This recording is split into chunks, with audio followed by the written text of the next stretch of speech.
बोलिए गणेश भगवान की जय।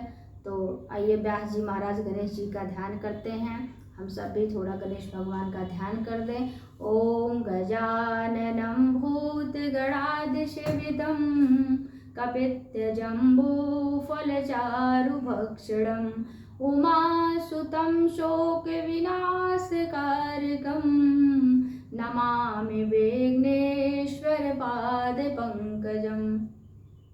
व्यास जी महाराज गणेश जी का ध्यान करते हैं और ध्यान करते हैं। गणेश जी महाराज वहाँ पर आए व्यास जी के पास।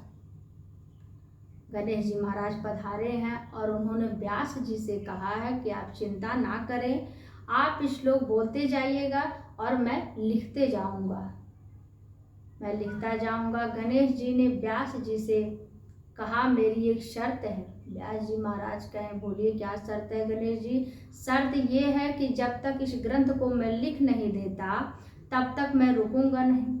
अब व्यास जी को बड़ी चिंता हुई। क्या हुआ? व्यास जी विचार कर रहे हैं कि यदि मैं निरंतर कथा को श्लोक को बोलता रहूंगा, ये लिखते रहेंगे तो मेरी नित्य जो दैनिक नित्य क्रिया है मैं कैसे करूंगा।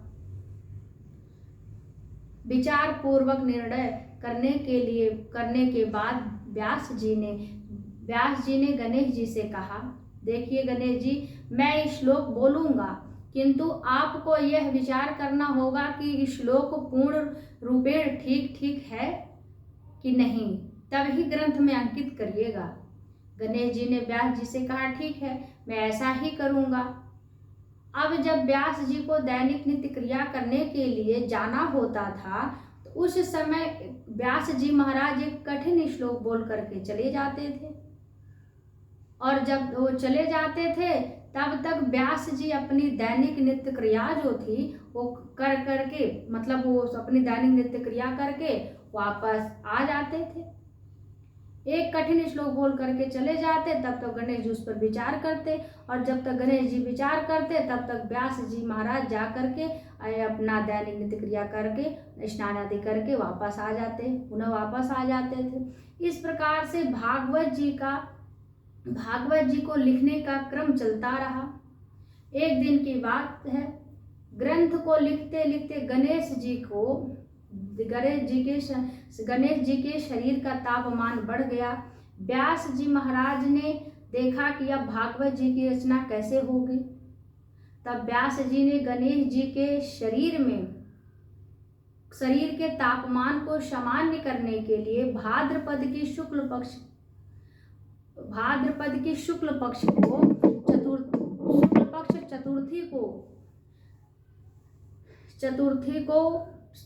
चतुर्थी तिथि को गणेश जी को मिट्टी गंगा जल मिला करके शीतल लेप शरीर में लगाया। इसके लेप लगाने से गणेश जी का तापमान, जो शरीर का तापमान था, सामान्य हो गया। जिस दिन यह लेप लगाया उस दिन से गणेश चतुर्थी, जिस दिन लेप व्यास जी ने लगाया गणेश जी को, उस दिन गणेश चतुर्थी थी। मिट्टी का लेप व्यास जी के द्वारा इसी दिन लगाने के कारण इस दिन मिट्टी की प्रतिमा रखकर पूजन करने का महत्व बतलाया गया है। और व्यास जी महाराज जिस दिन गणेश जी को लगाए थे मिट्टी का लेप, उसी दिन से गणेश चतुर्थी, भाद्रपद की चतुर्थी को मनाई जाती है और इसी दिन से हम गणेश चतुर्थी के नाम से जानने लगे हैं और मिट्टी की मूर्ति को रखकर पूजन भी करने लगे हम सब। व्यास जी ने 4 श्लोकों को, देखिए गणेश जी की जो आप सब लोग को पता होगा कि गणेश की चतुर्थी हम क्यों भाद्रपद की चतुर्थी को मनाते हैं, तो मनाने का मूल कारण यही है कि व्यास जी महाराज श्लोक को बोलते गए, गणेश जी भगवान लिखते गए और लिखते लिखते उनके शरीर का तापमान बढ़ गया और व्यास जी महाराज पुनः उनको मिट्टी गंगा जल मिला करके लेप किया और उस दिन भाद्रपद की शुक्ल पक्ष की चतुर्थी तिथि थी। मिट्टी का लेप लगाने से इसलिए उसी दिन से हम गणेश चतुर्थी मनाते हैं भाद्रपद में। व्यास जी ने 4 श्लोकों का 18,000 श्लोक बना करके तैयार कर दिए। श्री गणेश जी ने इन श्लोकों को ग्रंथ में अंकित कर दिया। इस प्रकार से संत गणेश जी की कृपा से, संतों की कृपा से, गणेश जी की कृपा से भागवत महापुराण की रचना हो गई। तो आइए हम सभी 2 मिनट के लिए भगवान का भजन करते।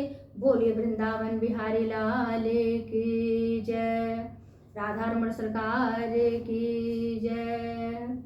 मेरा आपकी कृपा से सब काम हो रहा है, मेरा आपकी कृपा से सब काम हो रहा है। करते हो तुम कन्हैया मेरा नाम हो रहा है, करते हो तुम कन्हैया मेरा नाम हो रहा है। मेरा आपकी कृपा से सब काम हो रहा है, मेरा आपकी